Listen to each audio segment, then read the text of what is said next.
Welcome my friends to part 2 of the inventory system tutorial. In the last episode we got to a point where we could pick up items. If they had the same name they would stack, if they had a different name they would move to the next available slot. In this episode we're going to be doing descriptions, we're going to be doing dropping and using items, and we're also going to work in the game interface where our inventory system will be maintained when we change levels. So let's get into it. So now we're going to go back into our inventory slot and fill in all these, and then we're basically done. So what you'd usually do when you had a widget, so here we've got our use and drop HUD. Usually you'd click on the button and then you'd create an event on clicked, and in the graph you could do all your stuff there. The only problem with this is all our information is in our inventory slot. We don't want to have to keep passing it over to our use and drop HUD. So what we can actually do is on event begin play, if we bring in your use or drop HUD right here, you can either pull off this or bring it in with control drag, then we can actually get the buttons and bind those button clicks to events in our inventory slot. So we're going to get use, because use is the button use and drop is the button drop, so these are the different names of the buttons. We're going to get the use button, and we're going to get the drop button. Then we're going to bind these button clicks to an event in this. So bind event to on clicked for use, bind event to on clicked. So when we use, just going to move this up here for now. When we click on the use button, we're going to bind this event to this custom event here. So when we click on the button, we'll fire off this event. Then the drop one, going to bind this one down here like so. So now we've got two functions in here which are bound to the button clicks in the use and drop menu. But before we start blueprinting these custom events to actually do something with the items, we need to make the menu appear, because we've created it, but then we need to add it to the viewport and remove it from the viewport. So first we're going to check if the slot is actually filled, because the slot is always going to exist. So we don't want, when we click on an empty slot, for it to say use or drop. We want there to be an item in the slot. If there is an item in the slot, we're going to flip-flop, connect this on the true, then bring in this, and we're going to add to viewport. Then we're going to remove from parent. So we've added it to the viewport, but we need to put it in something. So what we can do is bring in our overlay here, the drop use HUD, bring in that with control and drag, and we can add child to overlay, and then we can plug in our widget here. So we're adding it to this section here, and because if we don't, it will just appear anywhere on the screen, probably in the middle of the map somewhere. Okay, so now we can add and show it. So let's just quickly try this out. Need to pick something up first. And there we go. Next, let's do the description. Let's get that out of the way. So we've got our button here.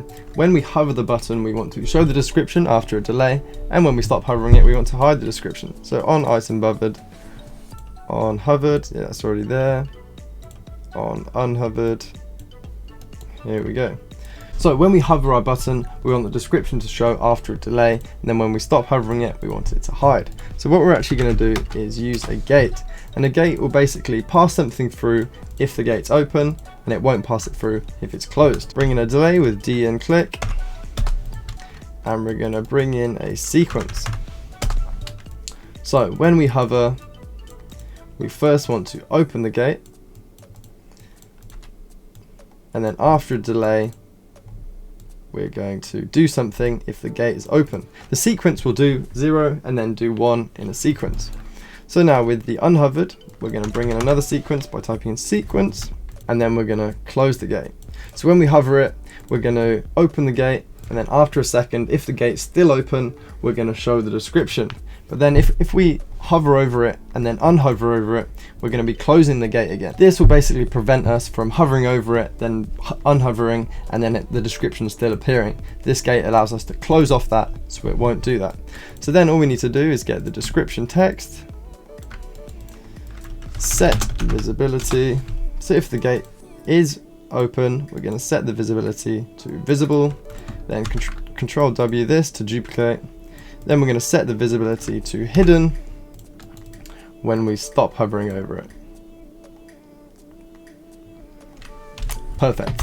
Just 3 more events and then we're done with the basics. Then we just need to do the game instant. So the first thing we're going to do is we need to spawn our item briefly. Because the functionality is going to be in our items and you can only use that functionality if it's spawned, we need to spawn them first. So we're going to spawn actor from class, then we're going to spawn the health potion, then split the transform to 0, 0, 0. So it's just going to spawn 0, 0, 0, hopefully hidden away in the map just for a brief second, do what it wants to do, then we're going to despawn it. So then we can duplicate this for the mana potion. Mana potion 2, remember, because I made that mistake earlier. Then stamina potion. Then we're just going to bring in the use item, which is the function that is in each one of the consumables. So you can see here, use item function here. I created that, so you guys didn't actually create that. So that's there. Just going to close these down. And we're going to use item for each one of them. So this is where you'll put the functionality of the item in the use item. So now we just need to find out which one we want to spawn. So we're going to bring in our item info. So this is the item that is in the slot. Break this apart. Then the class, if this is equal to health potion, branch, beta branch. I'm going to bring in 3 branches here. If the item that's in our inventory slot is the health potion, then we are going to spawn the health potion and the health potion is going to do its stuff. If it's not, I'm going to control W to duplicate this. If it's the mana potion 2 that's in our inventory, then we're going to do the mana potion stuff. And finally, if it's the stamina potion that is in our inventory, we're going to spawn the stamina potion and then we're going to use the stamina item. So now after we've used the item, we then want to destroy the actor because we only want to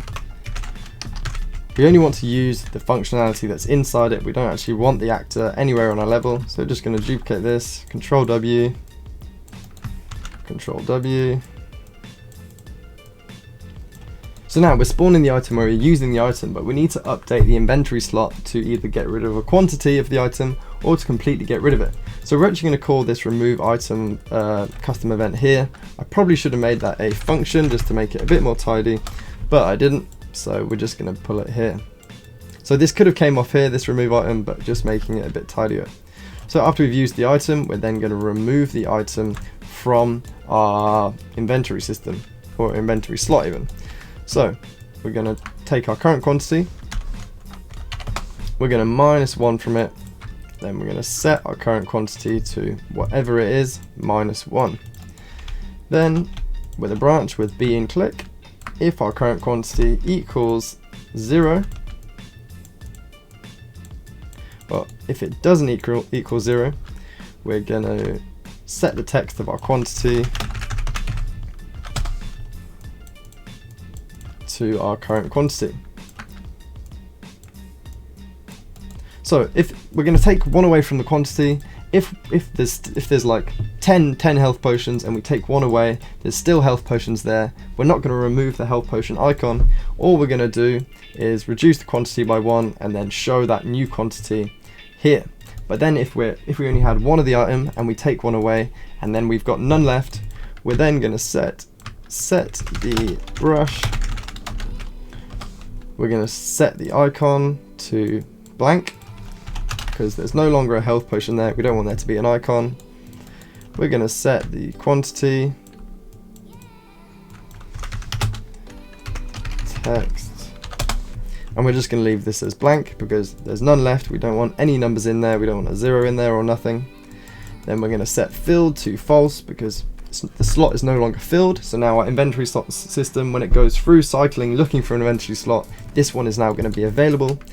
And we're going to set the description text to nothing as well. Just going to duplicate this with Control and W. Okay, Now we just need to do the drop item. Almost there guys, keep it up. So when we drop the item, we want to do the same thing. We want to remove one quantity and we want to completely remove the icon if we've got none left. So the first thing we're going to do is call that remove item function we made. Then we're going to spawn actor from class, and the actor we want to spawn is the item we have in our inventory. So if we bring in our item info with control and drag, split this open, so we're spawning in the class that we've got in our inventory. Then we want to spawn this under our player character. So we're going to get player character, cast to whatever your character's called, mine's called Crash Car. We're going to reduce this to a pure cast, so we don't need to put any things through it. We're going to get the mesh of the character, then we're going to get the world location, then we're going to split this up, and we're going to split the transform up, then we're going to split the location up, because we want it to spawn in the X and Y, right? So it's completely on the character, but if we spawn it on the X, on the Z, it's going to be completely in the ground. So we're just going to spawn it in the X and Y, and then we're going to plus 50 to it, or however much you want your item to be in the air by. So now we're just going to do one more thing. The problem is when we drop or use an item, our drop use UI buttons are still going to be there, so we want them to disappear when we drop an item. So we're going to make a custom event called hide, which I've just done, and plug this into the remove from parent. Then when we drop an item, we want to hide, and when we use an item, we also want to hide. So under the use item, under the drop item, we want to hide our use and drop widget. The only problem we have now is, as this is a flip-flop, if we click add, so it adds it to the viewport, it's then going to remove it from the parent on the next click. But if we've already dropped it, then it's not even going to be there, so that the next click is not going to do anything. So what we can actually do, we can duplicate our use drop HUD widget with Control W, check if it's visible,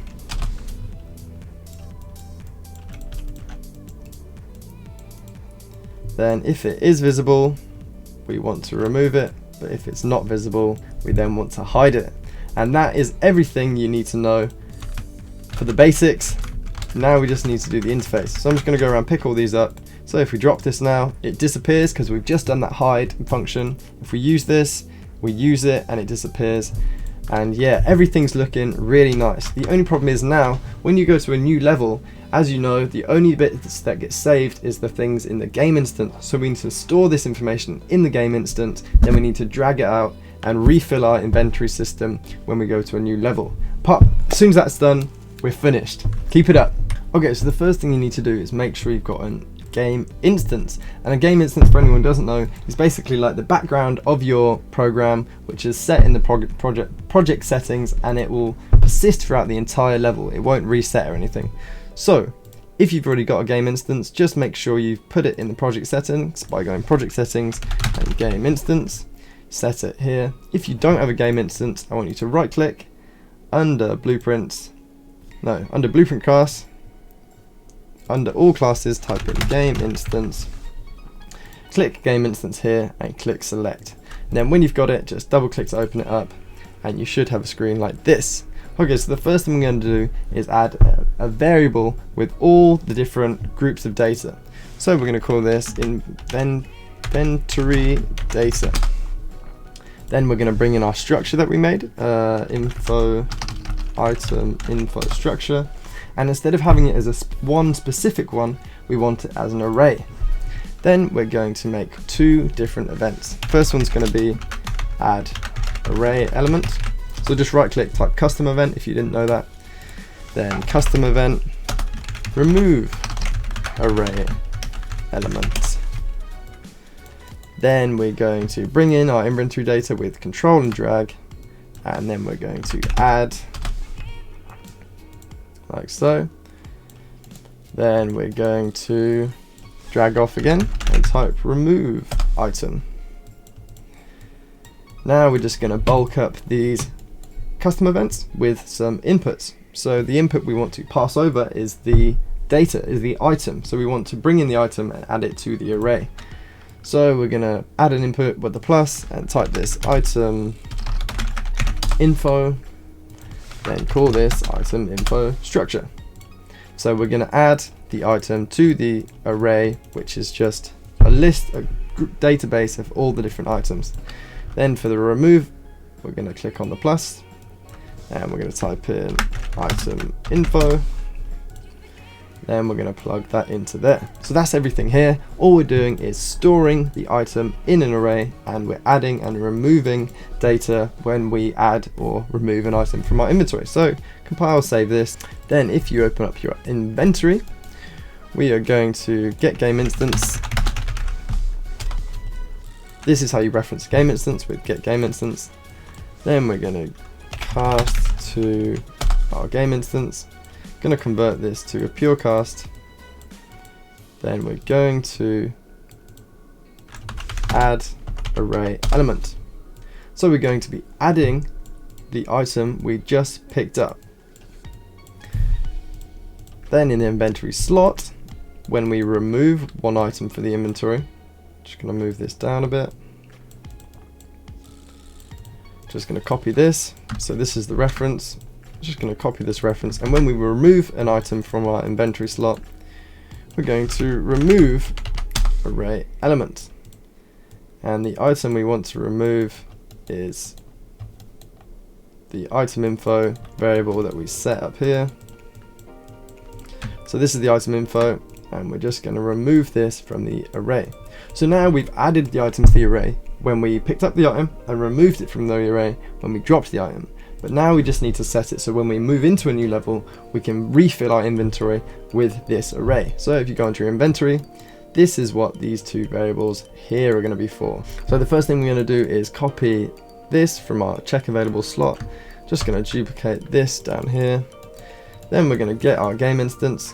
We're going to duplicate this, and we're going to convert this to impure cast. So you need, when you're cycling through an array or something, you need an impure cast. I'm not exactly sure why, but now we're going to get the inventory data, and we're going to cycle through it with a for each loop.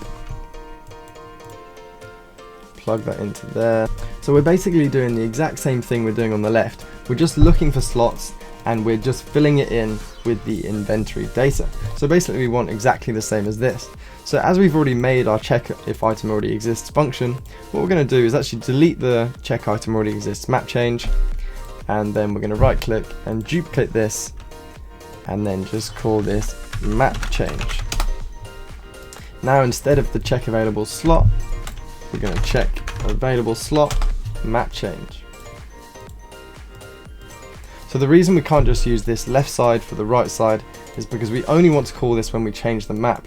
We want to call this every time we add an item, so it just wouldn't work out. So we need basically a duplicate just with the game instance array included. So now we can bring in our check item already exists map change, and in here we can plug that item in there. So then after this is done, if there's not an item with the same slot, it's then going to move down to here. So we need a for each loop again. As we're cycling through the array with all the different items, if we just brought in our inventory data again, it would start from item 1. But by going through this, we've already gotten rid of some of the items. So what we actually need to do is we need to find the item array element that we're currently on. So what we can do is make array, and then promote this to variable and say current array no. So I'm not exactly sure why this works, but it just does work. It finds the array element that we're currently on, and then it leaves behind the old ones so we can continue from where we left off. So now we can bring in our current array number, plug that into the for each loop, plug this into here, then we can plug this into our item info.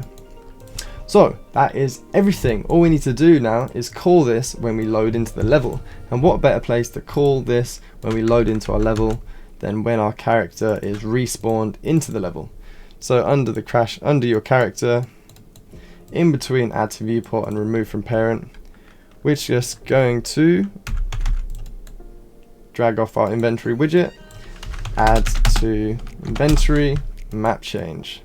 So this will refill our inventory with our stored data elements inside our array. If you pick up some items in your inventory, then change levels. If you open your inventory, they should be there, and thank God they are there. We're finally done. So guys, I will just say one thing. If you open your inventory and you use one of your earlier items, when you go into your new level, your inventory will actually be moved up. I hope this isn't a problem for you. I can try and fix it for the future, but I just had to get this video out ASAP, and yeah, hope that's not an issue. Cool. And so guys, that is everything. I really hope you enjoyed this video. I really hope you learned some things, and I really hope you can use the inventory system and adapt it to fit your own games. Thank you so much for watching. I'll see you guys next time. We will be adding weapons to our inventory system and equipping them from there, so that's going to be really cool when we get onto that.